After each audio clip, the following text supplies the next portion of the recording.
Let's talk about the Giants. As I stated in the intro, we can officially close the book on DeAndre Hopkins going to the Giants. I never saw that as a possibility, and it's crazy that anyone entertained it. But again, fan is short for fanatic. So we tend to go a little overboard sometimes and crazy. And I think that's what happened with DeAndre Hopkins.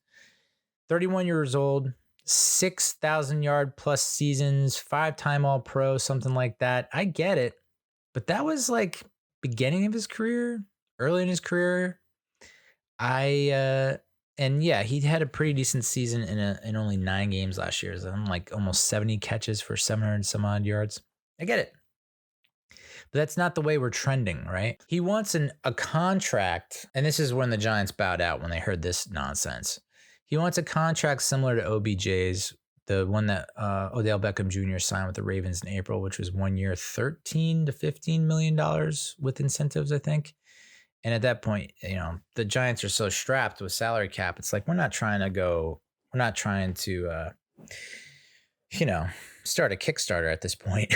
There's no Patreon, there's no GoFundMe for the New York Giants. So, the Giants bowed out, and I think it makes sense. I mean, the sacrifices and compromises that they would have had to make to bring this guy in, who may or may not kind of disrupt the feng shui of this team, right? I mean, did he really end his tenure in Houston that favorably, that positively? I don't know.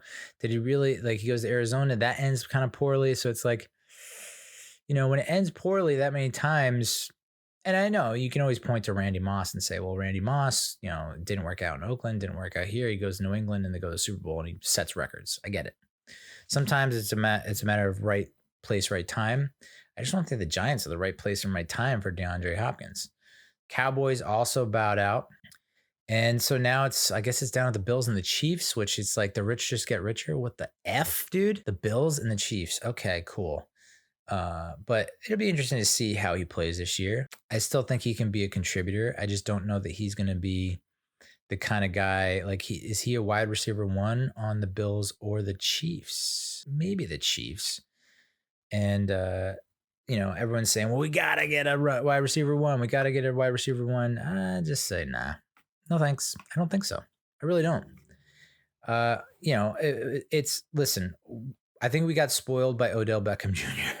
Speaking of OBJ, that's the dude that spoiled us, that made us think that we have to have a wide receiver 1. And maybe you could point to Plaxico and say, well, remember when he was the wide receiver 1, what kind of difference maker he was? And when we didn't have him, our playoff dreams, Super Bowl dreams in 2008 went to shit. Okay, all right, I get it. But there have been plenty of other occasions where we didn't have a clear, defined wide receiver 1, and we were able to succeed and play well and do well. So I think, and that's been a major reason why a lot of people are counting us out this year and counted us out last year, is because we don't have a wide receiver 1. We are in a much better spot. Our wide receiver room is in a much better place than it was last year. Much better.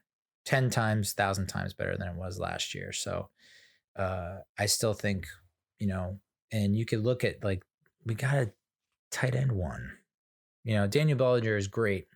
Love the guy. He is the perfect, best tight end 2. And then we got a tight end 1. And then we have a bunch of wide receivers who each game could potentially be the wide receiver 1. There's a game where Slayton could go off for, 6 catches, 100 yards, and a touchdown. There's a game where Hodgins could go 7 catches, 80 yards, 2 touchdowns. There's a game where maybe Hyatt goes off. There's a game where Parris Campbell has a game. There's a game where Wan'Dale Robinson. The fact that we have all these weapons, the idea that you have to have a wide receiver 1, I don't know, man. It's like, I hate to use the Vikings, keep using the Vikings as an example, but Justin Jefferson's a wide receiver 1. You take him away, and Adam Thielen wasn't doing anything, and Hawkinson, they were trying to rely on Hawkinson, and even then, despite him going off, they weren't able to win. And you could point to their defense, I get it, but I still, and I remember we talked about this before, the friggin' Chiefs, man. Do they have a definitive wide receiver 1, or there's a bunch of really good wide receiver 2s? It's I'd rather have 3 good wide receiver 2s than a definitive wide receiver number 1. So, I'm I'm sure I'll be eating those words halfway through the season, but I am in no way, shape, or form gonna like shit my britches over losing out on DeAndre Hopkins.